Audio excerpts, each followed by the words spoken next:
കൊല്ലം കരുനാഗപ്പള്ളി പണ്ടാരത്തുരുത്ത് ശ്രീ മൂക്കുമ്പുഴ ദേവി ക്ഷേത്രത്തിലെ പുനഃപ്രതിഷ്ഠ ഭക്തിസാന്ദ്രമായി. സദ്ഗുരു ശ്രീ മാതാ അമൃതാനന്ദമയി ദേവി പ്രതിഷ്ഠ ചെയ്ത ക്ഷേത്രമാണിന്ന് പുതുക്കി നിർമ്മിച്ച് പുനഃപ്രതിഷ്ഠ നടത്തിയത്. 28-നാണ് ക്ഷേത്ര സമർപ്പണം.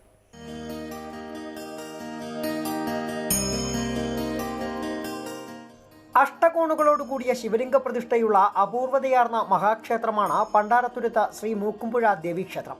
മഹാദേവന്റെ മടിത്തട്ടിൽ മകളായ ഭദ്രകാളിയാണ് പ്രതിഷ്ഠ. നൂറ്റാണ്ടുകളുടെ പഴക്കമുള്ള ഈ ക്ഷേത്രത്തിന് സദ്ഗുരു ശ്രീ മാതാ അമൃതാനന്ദമയി ദേവിയുമായി അഭേദ്യമായ ബന്ധമുണ്ട്. അമ്മയുടെ അമ്മ ദമയന്തി അമ്മയുടെ ജന്മനാടാണ് മൂക്കുമ്പുഴ. ഇത് ദമയന്തി അമ്മയുടെ കുടുംബക്ഷേത്രവും.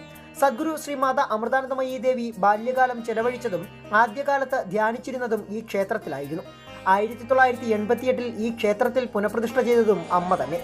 പിന്നീട് 2016 ക്ഷേത്രത്തിന്റെ പുനർനിർമ്മാണ പ്രവർത്തനങ്ങൾക്ക് തുടക്കം കുറിച്ചു.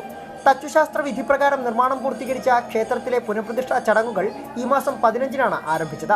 വെള്ളിയാഴ്ച രാവിലെ 10-നും 11:45-നും മധ്യേയായിരുന്നു പ്രതിഷ്ഠാകർമ്മം. ക്ഷേത്രം തന്ത്രി സുകുമാരന്റെയും മേൽശാന്തി കണ്ണൻ അനിരുദ്ധരുടെയും കാർഗത്യത്തിലായിരുന്നു ചടങ്ങുകൾ. അമൃതപുരി മാതാ അമൃതാനന്ദമയി മഠത്തിലെ സന്യാസിമാരുടെയും സന്യാസിനിമാരുടെയും നേതൃത്വത്തിൽ ലളിതാ സഹസ്രനാമാർച്ചനയും നടന്നു.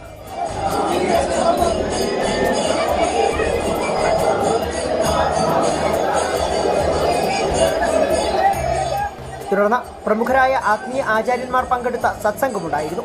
മാതാ അമൃതാനന്ദമയി മഠം തിരുവനന്തപുരം മഠാധിപതി സ്വാമി ശിവാമൃതാനന്ദപുരി, ആത്മീയ ആചാര്യൻ മോഹൻജി, ശാന്തിഗിരി ആശ്രമത്തിൽ നിന്നുള്ള ഗുരുരത്നം ജ്ഞാനതപസ്യ തുടങ്ങിയവർ വിശിഷ്ട സാന്നിധ്യമായി.